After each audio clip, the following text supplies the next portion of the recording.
Assalamualaikum warahmatullahi wabarakatuh. Salam sejahtera untuk kita semua. Selamat pagi Bapak Arif Himawan Dwi Nugroho selaku dosen pengampu mata kuliah Akuntansi Perbankan Syariah. Perkenalkan, kami dari kelompok 11 kelas Akuntansi A1 ingin mempresentasikan hasil kerja kelompok kami yang berjudul Prinsip Investasi. Sebelumnya, perkenalkan, nama saya Indah Nurmalitasari dengan NIM 20.05.52.0059 dan teman saya yang bernama Azahra Andin dengan NIM 20.05.52.0057, kemudian Berta Aprilia Rahma dengan NIM 20.05.52.0074. Materi pertama yang akan kita bahas yaitu akad mudharabah. Untuk pengertiannya sendiri, mudharabah berasal dari kata darab, yang berarti memukul atau berjalan, dan al-darab fi'al ard yang berarti melakukan perjalanan. Secara singkat, pengertian memukul atau berjalan ini lebih tepatnya adalah proses seseorang memukulkan kakinya dalam menjalankan usaha. Secara umum, dapat diartikan mudharabah merupakan akad kerjasama usaha antara sohibul mal atau sang pemilik dana dengan mudharib atau sang pengelola dana, di mana nisbah bagi hasil menurut kesepakatan di muka. Jika usaha mengalami kerugian, maka seluruh kerugian akan ditanggung oleh pemilik dana, kecuali jika ditemukan adanya kelalaian atau kesalahan oleh pengelola dana, seperti penyelewengan, kecurangan, dan penyalahgunaan dana. Yang selanjutnya yaitu jenis atau klasifikasi mudharabah. Jenis mudharabah sendiri ada 3 macam, yaitu mudharabah mutalaqoh, yang kedua adalah mudharabah muqayyadah, dan yang ketiga adalah mudharabah mustarakah. Yang pertama yaitu mudharabah mutalaqoh, di mana pemilik dana memberikan kebebasan kepada sang pengelola dana, atau bisa diartikan sebagai mudharabah mutalaqoh merupakan bentuk kerjasama antara pemilik dana dengan pengelola dana tanpa adanya pembatasan dari pemilik dana dalam hal tempat, cara, dan objek investasi. Dalam hal ini, sang pemilik dana memberi kewenangan yang sangat luas kepada mudharib untuk menggunakan dana yang diinvestasikan. Kontrak mudharabah mutalaqoh dalam perbankan syariah digunakan untuk tabungan maupun pembiayaan. Mudharabah mutalaqoh biasa disebut dengan mudharabah tidak terikat. Yang kedua yaitu mudharabah muqayyadah. Pemilik dana memberikan batasan kepada pengelola dana mengenai lokasi, cara, dan atau objek investasi atau sektor usaha, yang dapat diartikan sebagai bentuk kerjasama antara pemilik dana dengan pengelola dana, di mana sang pemilik dana memberikan batasan kepada pengelola dana mengenai lokasi, cara, dan atau objek investasi atau sektor usaha. Dalam transaksi mudharabah muqayyadah ini, bank syariah bersifat sebagai agen yang menghubungkan sohibul mal dengan mudharib, di mana imbalan yang diterima oleh bank sebagai agen bersifat tetap tanpa dipengaruhi oleh tingkat keuntungan yang dihasilkan oleh mudharib. Mudharabah muqayyadah ini biasa disebut dengan mudharabah terikat. Dan yang terakhir atau yang ketiga yaitu mudharabah mustarakah.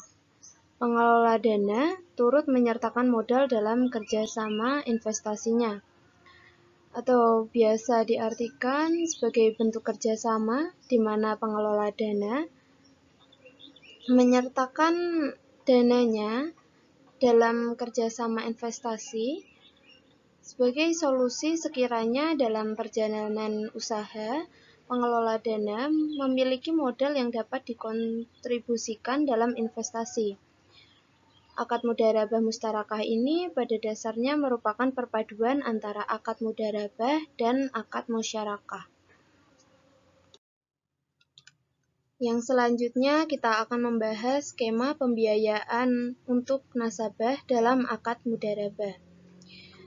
Bisa dapat dilihat dalam gambar tayangan slide.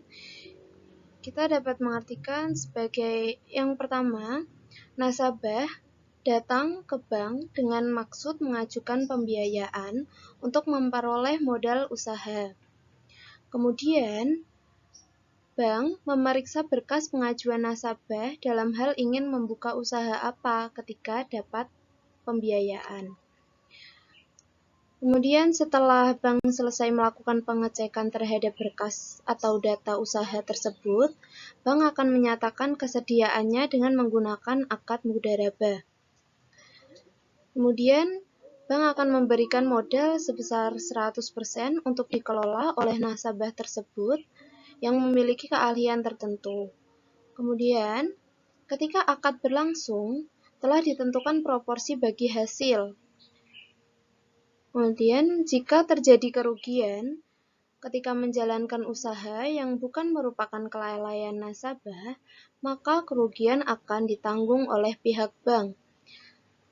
Dan yang terakhir, yaitu setelah proses usaha berjalan, lalu keuntungan dibagi sesuai ketentuan nisbah. Selain itu, nasabah juga mengembalikan modal pokok kepada bank. Oke, yang selanjutnya akan kita bahas yaitu objek-objek tentang akad mudharabah. Nah, objeknya sendiri itu terdiri dari empat hal. Yang pertama modal, yang kedua kerja, yang ketiga ijab qabul, dan yang terakhir adalah nisbah. Kita mulai dari yang pertama, yaitu modal.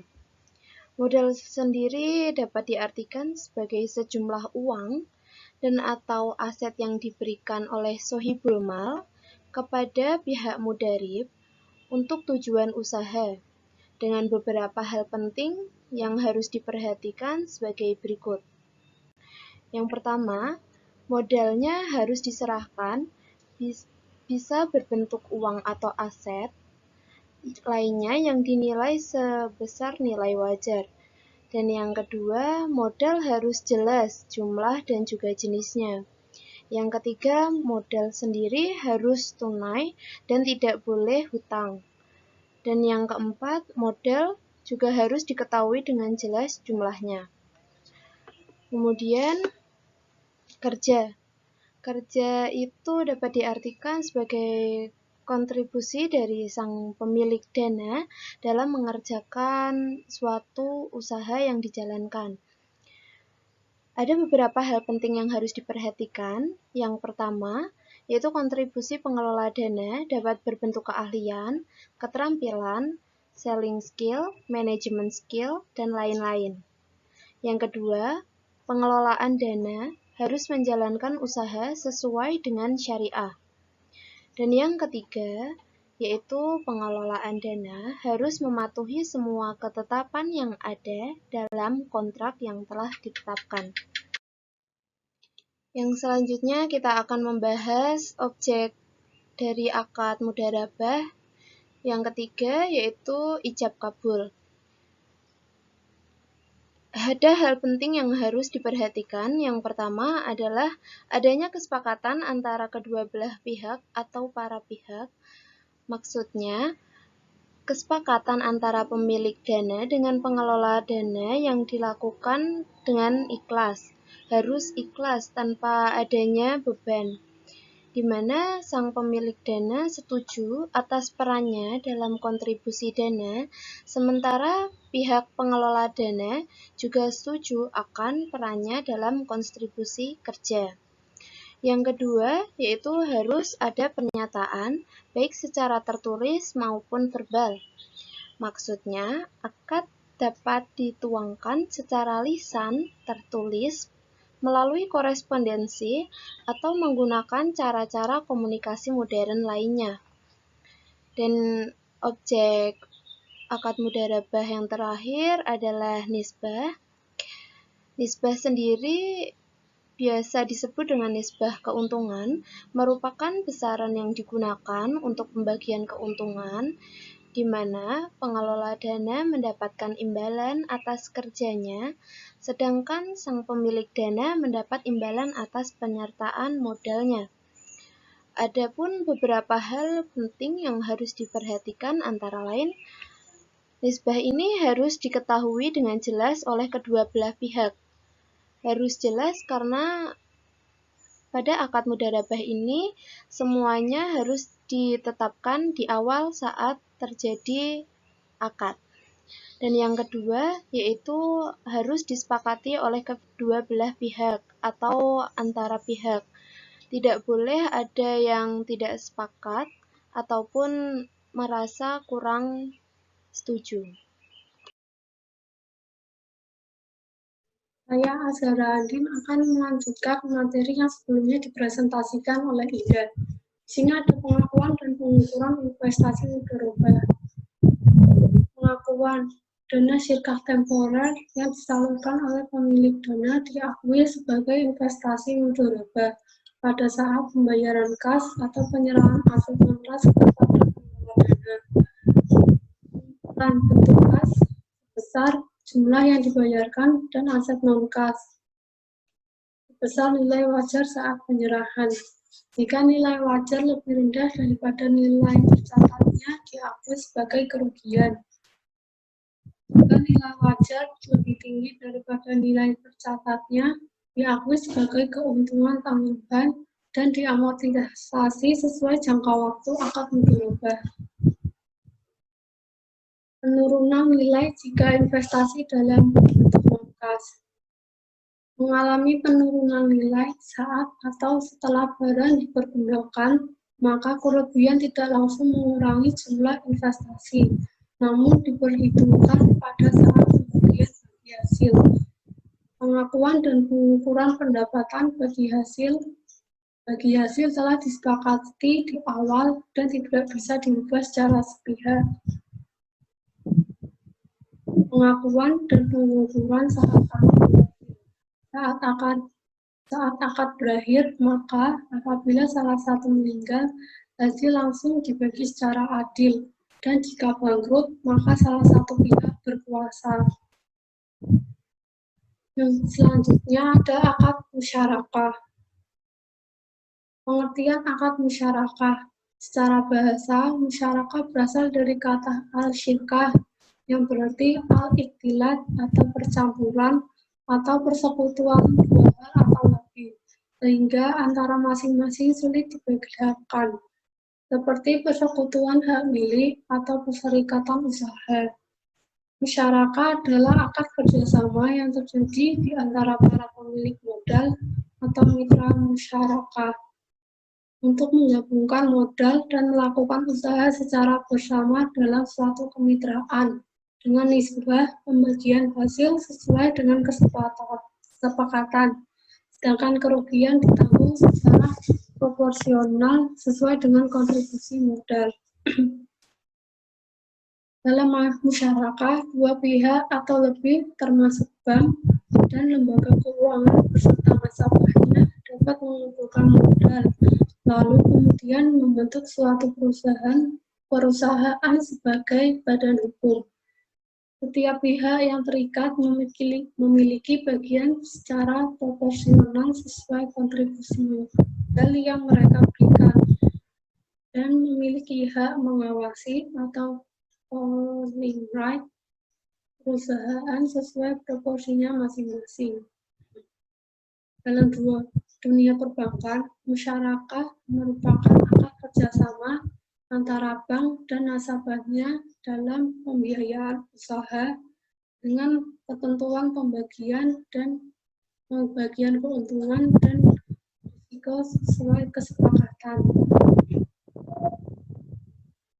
Atau klasifikasi.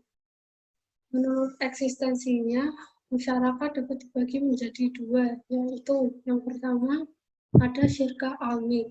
Syirkah al-milk atau al-amlak adalah kepemilikan utama antara pihak yang berserikat dan keberadaannya muncul pada saat dua orang atau lebih secara kebetulan memperoleh kepemilikan bersama atau sesuatu kekayaan tanpa adanya perjanjian kemitraan secara resmi.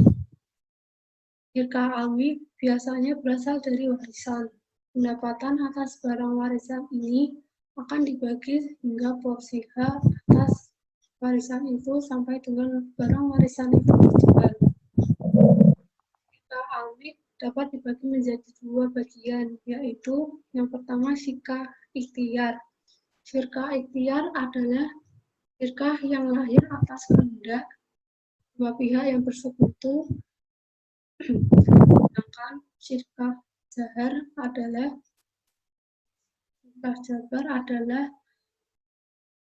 persekutuan yang terjadi di antara dua orang atau lebih tanpa kehendak mereka. Yang kedua ada syirkah al-uqud. Syirkah al-uqud adalah akad kerjasama antara dua orang atau lebih dalam mengelola harta dan risiko, baik keuntungan maupun kerugian yang ditanggung bersama.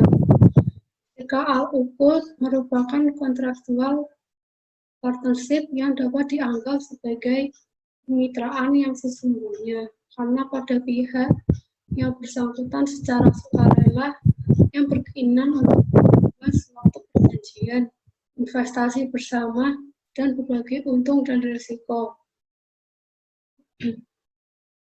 Syirkah al-uqud dapat dibagi menjadi 5 jenis. Yang pertama ada syirkah mufawadah. Mufawadah adalah kontrak kerjasama antara dua orang atau lebih setiap pihak yang memberikan suatu porsi dari keseluruhan dana dan berpartisipasi dalam kerja. Setiap pihak membagi keuntungan dan kerugian secara sama. Dengan demikian, syarat utama dari jenis al-musyarakah ini adalah kesamaan dana yang diberikan, kerja dan tanggung jawab dan beban utang dibagi masing-masing pihak. Yang kedua, syirkah inan. Syirkah inan adalah kontrak antara dua orang atau lebih. Setiap pihak memberikan suatu porsi dana dan berpartisipasi dalam kerja. Kedua pihak berbagi dalam keuntungan dan kerugian sebagaimana yang disepakati di antara mereka. Akan tetapi, masing-masing pihak, baik dana maupun kerja atau bagi hasil, tidak harus sama dan identik sesuai dengan kesepakatan bersama. Yang ketiga, ada syirkah wujuh. Syirkah wujuh adalah kontrak antara dua orang atau lebih yang memiliki reputasi dan prestasi, baik serta ahli dalam bisnis. Mereka membeli barang secara kredit dari suatu perusahaan dan menjual barang tersebut secara tunai. Mereka berbagi dalam keuntungan dan kerugian berdasarkan jaminan kepada penyuplai yang disediakan oleh pihak mitra. Yang keempat, ada syirkah a'mal. Syirkah a'mal adalah kontrak kerjasama dua orang seprofesi untuk menerima pekerjaan secara bersama dan berbagi keuntungan dari pekerjaan itu. Misalnya kerjasama dua orang arsitek untuk menggarap sebuah proyek atau kerjasama dua orang penjahit untuk menerima order pembuatan seragam sebuah kantor. Musyarakah ini kadang disebut dengan syirkah dan atau sana'i. Yang kelima, ada syirkah mudharabah. Syirkah mudharabah adalah bentuk kerjasama antara pemilik modal dan seseorang yang punya keahlian dagang dan keuntungan perdagangan dari modal itu dibagi sesuai dengan kesepakatan bersama. Syirkah mudharabah merupakan kerjasama usaha antara dua pihak atau lebih yang mana salah satu pihak sebagai sahibul yang menyediakan dana 100% untuk keperluan usaha dan pihak lain tidak menyerahkan modal dan hanya sebagai pengelola atas usaha yang dijalankan disebut murid. musyarakah juga dapat dibagi menjadi dua, yaitu yang pertama musyarakah permanen. Musyarakah permanen adalah ketentuan bagian modal dari setiap jumlah yang tetap sampai akhir akad. Misalnya seperti mitra A dan mitra B menanamkan modal dengan jumlah akad masing-masing sebesar 50 juta. Maka sampai akhir akad musyarakah dan mereka masing-masing harus tetap sama sebesar 50 juta. Yang kedua adalah musyarakah mutanakisah. Musyarakah mutanakisah berasal dari akad musyarakah atau kerjasama antara dua pihak, dan mutanakisah berasal dari bahasa Arab mutanakisah yang berarti mengurangi secara bertahap. Maka musyarakah mutanakisah adalah bagian dana salah satu pihak akan dialihkan ke pihak yang lain secara bertahap, sehingga bagian salah satu pihak seluruhnya akan menjadi bagian pihak yang lain. Kelebihan dan kekurangan musyarakah mutanakisah. Kelebihan akad musyarakah mutanakisah yang pertama ada kedua belah pihak memiliki hak kepemilikan. Yang kedua, kedua belah pihak mendapatkan keuntungan dari saat yang memiliki profit. Yang ketiga, tidak berpengaruh suku bunga bank konvensional. Yang keempat, kedua belah pihak bekerja sama dalam menentukan harga aset jika disewakan. Sedangkan kekurangannya adalah yang pertama, adanya pembebanan seperti pajak atau pada saat transaksi. Dan yang kedua, pembayaran bagi nasabah terasa berat pada tahun pertama. Jenis properti musyarakah mutanakisah. Perlu diketahui bahwa akad musyarakah mutanakisah ini ditujukan untuk para nasabah yang ingin memiliki aset dalam bentuk properti, baik itu properti baru atau ready stock, properti lama atau second, maupun properti baru. Dan berikut beberapa jenis properti dari pembiayaan akad musyarakah mutanakisah. Yang pertama ada rumah tinggal, yang kedua ada ruko, yang ketiga ada rumah kantor atau rukan, yang keempat adalah rumah susun atau rusun, yang kelima adalah apartemen, dan yang keenam adalah kondominium. Berakhirnya mutanakisah adalah jangka waktu atau periode akad telah berakhir. Yang kedua, terjadi suatu peristiwa cedera janji. Yang ketiga, pihak nasabah mengajukan pengakhiran akad musyarakah mutanakisah. Saat akad berakhir, nasabah diwajibkan untuk mengembalikan seluruh kewajiban modal pembiayaan yang telah diberikan oleh pihak BUS atau UUS atau BPRS, dan bagi hasil kursi BUS atau UUS atau BPRS pada periode terakhir ketika waktu pelunasan. Selanjutnya materi akan disampaikan oleh Berta. Assalamualaikum warahmatullahi wabarakatuh. Saya Berta Aprilia Rahma. Saya akan melanjutkan pembahasan yang telah disampaikan oleh teman saya yang bernama Indah dan Andin. Saya di sini akan menjelaskan tentang skema musyarakah. Skema musyarakah adalah nasabah mengajukan pembiayaan kepada bank dengan akad musyarakah untuk mendapatkan tambahan modal.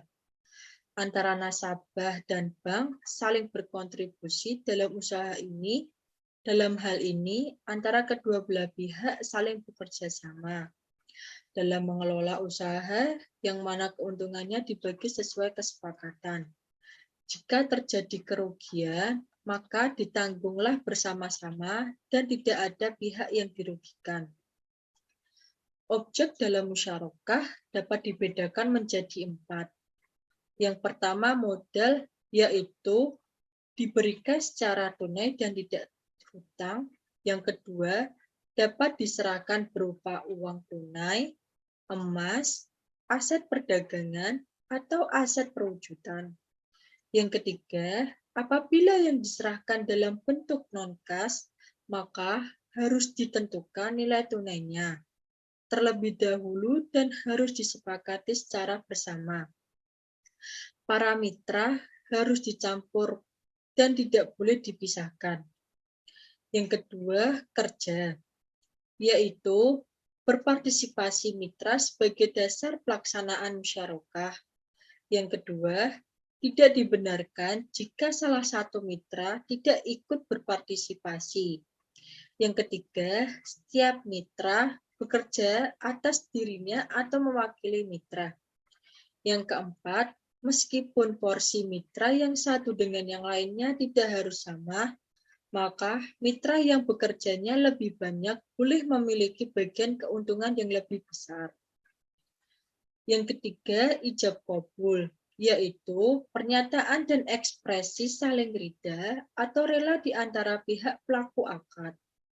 Yang kedua, dilakukan secara verbal, tertulis, melalui korespondensi, atau menggunakan cara-cara komunikasi modern. Yang terakhir, nisbah, yaitu pembagian keuntungan harus disepakati oleh para mitra. Yang kedua, perubahan nisbah harus disepakati oleh para mitra. Adapun pengakuan dan pengukuran investasi musyarakah, yang pertama, pengakuan itu sendiri adalah musyarakah diakui pada saat pembayaran kas atau penyerahan aset non-kas kepada mitra aktif musyarakah. Yang kedua, pengukuran, yaitu bentuk kas diukur sebesar nilai wajar. Yang kedua, non-kas yang diukur dengan nilai wajar, aset yang diserahkan akan berkurang nilainya sebesar beban penyusutan atau aset yang diserahkan dikurangi dengan amortisasi keuntungan tangguhan. Adapun pengakuan dan pengukuran keuntungan atau kerugian, yang pertama, pembagian atas investasi musyarakah dengan dana mitra diakhiri akad dinilai.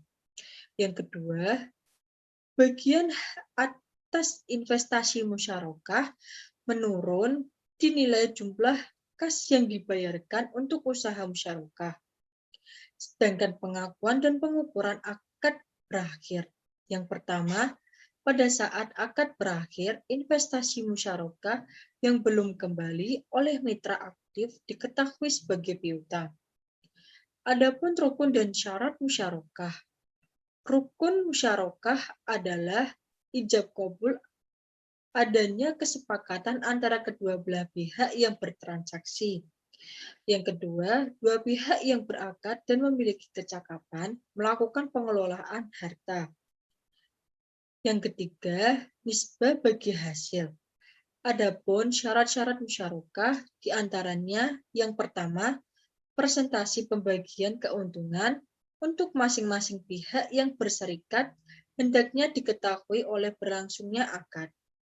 Yang kedua, keuntungan untuk masing-masing pihak ditentukan secara global berdasarkan persentase tertentu sesuai kesepakatan. Tidak boleh ditentukan dalam jumlah tertentu. Ketentuan pembiayaan musyarakah ada dua. Yang pertama, ijab kabul harus dinyatakan dalam akad. Yang kedua, pihak yang berakad harus cakap hukum. Ijab kabul harus dinyatakan akad antara lain, yang pertama, penawaran dan permintaan harus secara eksplisit menunjukkan tujuan akad. Yang kedua, penerimaan dan penawaran dilakukan pada saat kontrak. Yang ketiga, akad dituangkan secara tertulis. Yang kedua, pihak yang berakad harus cakap hukum. Di antaranya, yang pertama, kompeten. Yang kedua, menyediakan dana dan pekerjaan. Yang ketiga, memiliki hak mengatur aset musyarakah dalam proses bisnis normal. Yang terakhir, tidak diizinkan mencairkan atau menginvestasikan dana untuk kepentingannya sendiri. Mitra musyarakah dapat dibedakan menjadi dua. Yang pertama, mitra aktif adalah mitra yang mengelola usaha musyarakah, baik mengelola sendiri ataupun menunjukkan pihak lain atas nama mitra tersebut. Yang kedua, mitra pasif adalah mitra yang tidak ikut mengelola usaha musyarakah. Adapun peran bank dalam musyarakah. Yang pertama, bank dapat bertindak sebagai mitra aktif dan mitra pasif. Untuk pembahasan ini, bank masing-masing berperan sebagai mitra pasif. Yang kedua, pada umumnya pembiayaan musyarakah yang diberikan oleh bank dalam bentuk kas yang dilakukan secara bertahap ataupun sekaligus. Pembiayaan musyarakah diantaranya yang pertama, dalam pembiayaan musyarakah, setiap mitra tidak dapat menjamin modal mitra lain. Namun, setiap mitra dapat meminta mitra lain untuk menyediakan jaminan atas kelalaian atau kesalahan yang disengaja. Yang kedua, dalam pembiayaan musyarakah, mitra dapat menyewa aset yang menjadi dasar pembiayaan musyarakah. Hasil sewa dari aset tersebut dibagi hasilkan di antara mitra berdasarkan nisbah yang disepakati. Adapun penyajian musyarakah, yang pertama, piutang bagi hasil disajikan sebagai bagian dari hasad lainnya pada saat nasabah tergolong performing. Sedangkan apabila nasabah tergolong non-performing, maka piutang bagi hasil disajikan pada rekening administratif. Yang kedua, pembiayaan musyarakah yang diakhiri sebelum jatuh tempo atau sudah berakhir dan belum diselesaikan oleh nasabah, tetapi dihasilkan sebagai bagian dari pembiayaan musyarakah. Yang terakhir, pembiayaan musyarakah disajikan sebagai saldo pembiayaan musyarakah nasabah kepada bank. Pengungkapan yang pertama, rincian jumlah pembiayaan musyarakah berdasarkan modal mitra, jenis valuta, jenis penggunaan, sektor ekonomi, status bank dalam pembiayaan musyarakah dan mitra aktif. Yang kedua, klasifikasi pembiayaan musyarakah menurut jangka waktu, akad pembiayaan, kualitas pembiayaan, dan tidak bagi hasil rata-rata. Yang ketiga, jumlah dan presentasi pembiayaan musyarakah yang diberikan kepada pihak-pihak berelasi. Adapun pengawasan syariah transaksi musyarakah, yang pertama, menguji apakah perhitungan bagi hasil telah dilakukan sesuai prinsip syariah. Yang kedua, memastikan adanya persetujuan para mitra dalam perjanjian investasi musyarakah. Yang ketiga, memastikan terpenuhinya rukun dan syarat musyarakah. Yang keempat, memastikan bahwa biaya operasional telah dibebankan pada modal bersama musyarakah. Dan yang terakhir, memiliki apakah pemberian informasi secara lengkap telah disampaikan oleh bank kepada nasabah. Aspek akuntansi diantaranya yang pertama, pembiayaan musyarakah diakui ketika bank menyerahkan uang atau aktiva non-kas. Yang kedua, pengukurannya yaitu pembiayaan dalam bentuk kas diakui sebesar jumlah yang dibayarkan. Yang kedua, pembiayaan dalam bentuk aktiva non-kas diakui sebesar nilai wajar. Jika ada selisih dengan nilai buku, diakui sebagai keuntungan atau kerugian. Pengakuan laba atau rugi, yaitu laba diakui sebesar bagian bank atas laba sesuai dengan nisbah bagi hasil yang disepakati. Yang kedua, rugi, diakui secara proporsional sesuai dengan kontribusi modal diakui sebagai pengurang pembiayaan musyarakah. Sekian dari kelompok kami. Wassalamualaikum warahmatullahi wabarakatuh.